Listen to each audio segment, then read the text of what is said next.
ધાનેરા ખાતે ગૌ ભક્તો દ્વારા ગૌ માતાને રાષ્ટ્રમાતા જાહેર કરવાની માંગ સાથે એક રેલી યોજી મામલતદારશ્રીને આવેદનપત્ર આપવામાં આવ્યું। ધાનેરા ખાતે ગૌ ભક્તો દ્વારા ગૌ માતાને રાષ્ટ્રમાતા જાહેર કરવા રેલી નીકાળી મામલતદારને આવેદનપત્ર આપવામાં આવ્યું હતું।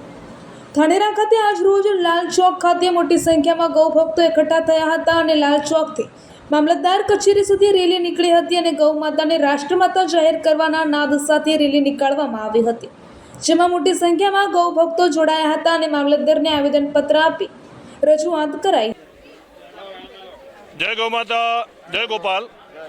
આજ રોજ ધાનેરા તાલુકાથી ધાનેરા નગરથી લઈ અને એક આવેદનપત્ર અહીંયા મામલતદારશ્રીને આપવામાં આવ્યું છે।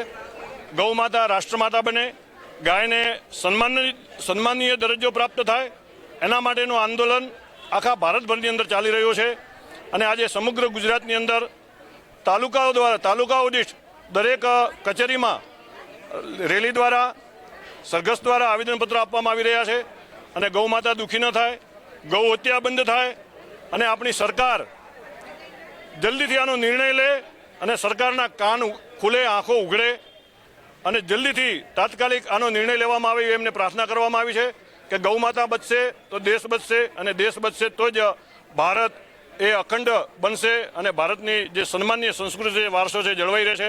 એના માટેનું એક આવેદનપત્ર આપવામાં આવ્યું છે। આ આંદોલન સતત 1.5 વર્ષ 2 વર્ષ સુધી ચાલશે અને આગામી એક આંદોલન 27મી જુલાઈના રોજ જિલ્લાશ્રીને આવેદનપત્ર આપવામાં આવશે અને તમામ લોકો સાથે મળીને આ કાર્ય કરવામાં આવી રહ્યું છે। અસ્તુ, જય ગૌ માતા, જય ગોપાલ। સીતારામ સીતારામ, જય ગૌ માતા, જય ગોપાલ। સરકાર શ્રીને નમ્ર વિનંતી છે કે ગૌ માતા માટે કરીને રાષ્ટ્રમાતા ઘોષિત કરવા માટે કરીને જે પણ અહીંયા આજે ગુજરાતભરની અંદર જે કોઈ પણ જગ્યાએ બધી જગ્યાએ અત્યારે ગૌ માતા આહવાન માટે કરીને હરેક જગ્યાએ જે ભક્તો ભેગા થઈ અને ગૌ માતા માટે મહેનત કરી રહ્યા છે। સરકાર શ્રીને અમારી પ્રાર્થના છે, વિનંતી એ છે કે આ અમારી મહેનતને સફળ બનાવો અને ગૌ માતાને રાષ્ટ્રીય માતા ઘોષિત કરો એવી અમારે સર્વ સનાતની ભાઈઓની અને બહેનોની બધાની મતલબ અપીલ છે અને પ્રાર્થના પણ છે। જય ગૌ માતા, જય ગોપાલ।